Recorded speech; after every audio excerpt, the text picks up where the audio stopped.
Pride and Prejudice, Chapter 6, ninth video. Well, I do believe we need some help, some review here, right? First one. Mary, what characteristic, despite all of her efforts, what characteristic did Mary have?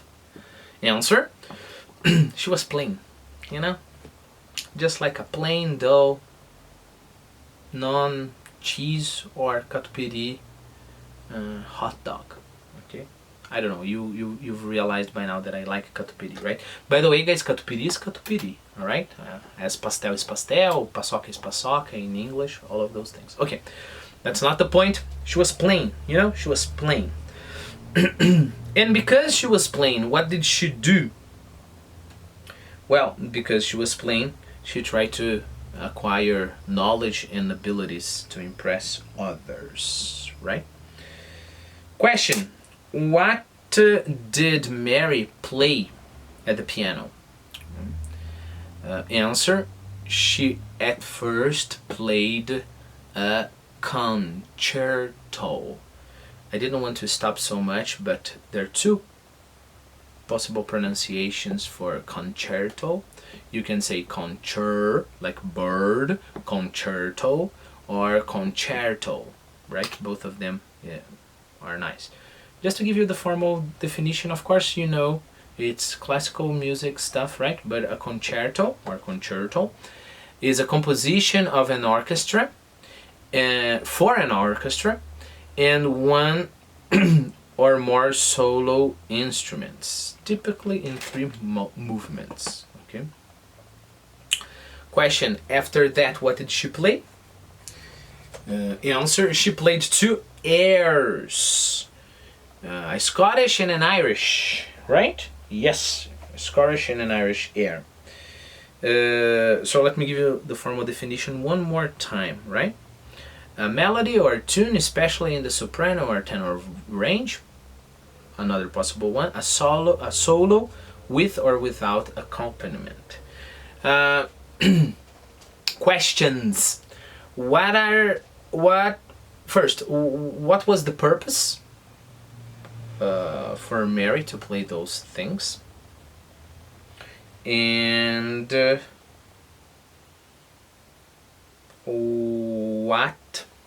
why was the air different from the concerto, for example? I don't know if my questions were vague, but different meaning like caused in the audience, right? First answer, because she wanted to get some compliments, right? She needed to get you know, the approval, and I think it's explained how come she got the approval, because answering the second question, right? The air allowed people, the two airs allowed people to dance here. Question, what was Mr. Mr. Darcy's reaction to this change of events? Because now it's not a party to talk and, you know, it's a party to dance.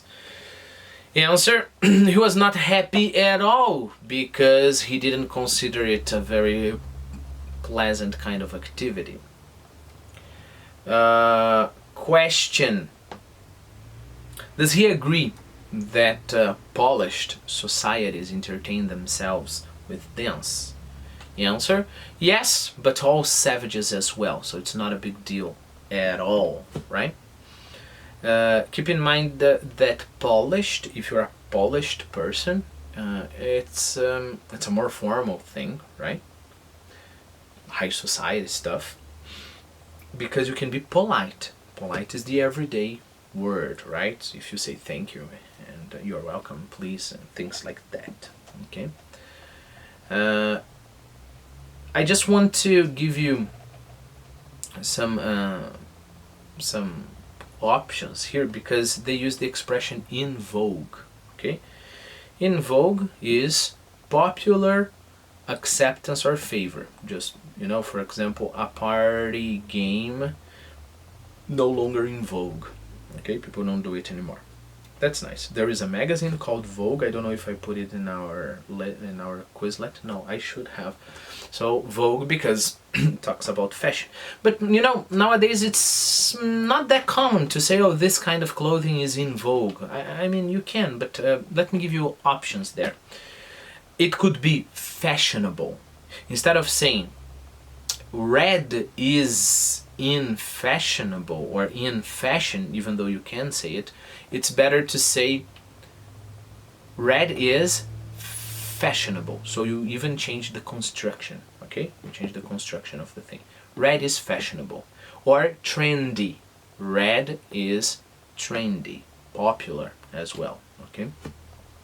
Okay. Question, why is St. James a very important place?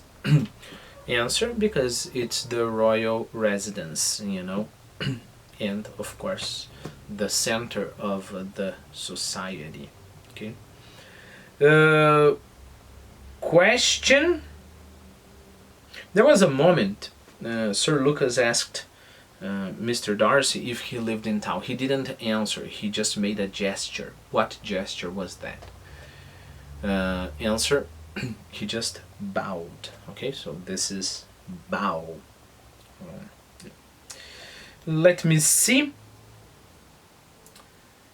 Oh, I just want to give you a little bit further understanding of the word discomposure. Okay, discomposure, because remember in our text here, and said with some discomposure to Sir William, "Indeed, sir, I have not least desire that you get me a partner to dance." You know, discomposure here is agitation, right? Why do we call discomposure? Because it's the loss of poise. Poise is like the way you behave, right? So she was a little bit taken aback, you know, by the offering.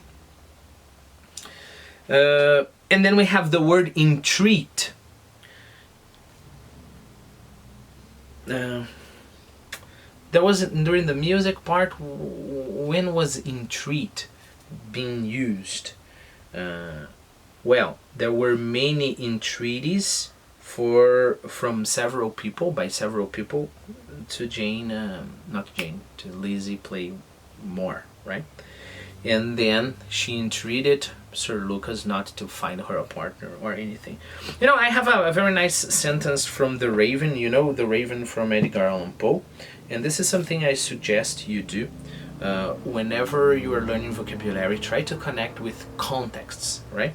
So, this guy is alone in his room, everything is dark, and then suddenly he hears somebody tapping at the door, you know, and then he tries to convince that it's nothing, you know. It's a horror poem, The Raven by Edgar Allan Poe. And then he says, "This some visitor entreating entrance at my chamber door."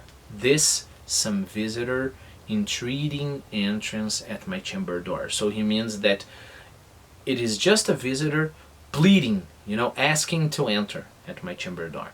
I think the poem continues, some late visitor entreating entrance at my chamber door, only this and nothing more. You know, he tries to convince himself of that. Well, I would like to give you another word that is inducement, right? Inducement is something that induce, right? So if you induce, you persuade, right? So I don't know, argumentation, persuasion, anything like that, right? And then we have the word complacence. So the complacence is the willingness to comply with the wishes of others, to agree with others. So you say, no, you're right, I'm going to do it. Okay? Why am I telling you this? Because Sir Lucas's argument here is he is indeed answering to Lizzie, saying that Mr. Darcy is very polite. But considering the inducement, my dear Miss Eliza, considering all the effort we are having here to try to convince you, We cannot wonder at his complacence, for who would object to such a partner? Right? Eliza looked archly, and this is a word that I didn't give you last video. When you look archly, you look playfully, but a little bit sinister, right? So she looked archly and turned away. Her resistance had not injured her with the gentleman, and he was thinking of her with some complacency when thus accosted by Miss Bingley. So Miss Bingley got there. I can guess the subject of your reverie. Reverie is when you daydream, okay? Reverie, if I'm not wrong, reverie is a dream. Réveiller is to dream in French. So, I know what you're daydreaming about. I should imagine not, Mr. Darcy said. You are considering how insupportable it would be to pass many evenings in this manner, in such society. And indeed, I am quite of your opinion. I agree with you. I was never more annoyed. The insipidity, and yet the noise, the nothingness, and yet the self-importance of all those people. What would I give to hear your strictures on them? So when you have insipidity, it's like dull with no flavor. Okay. By the way, it comes from in Latin, right? Not, and sapidus, that is taste, with no taste. Okay. And it comes from sapere, and it's interesting because sapere also gives us the root for wise. In Latin it was also to be wise, and of course we have the word in Portuguese that is saber, you know.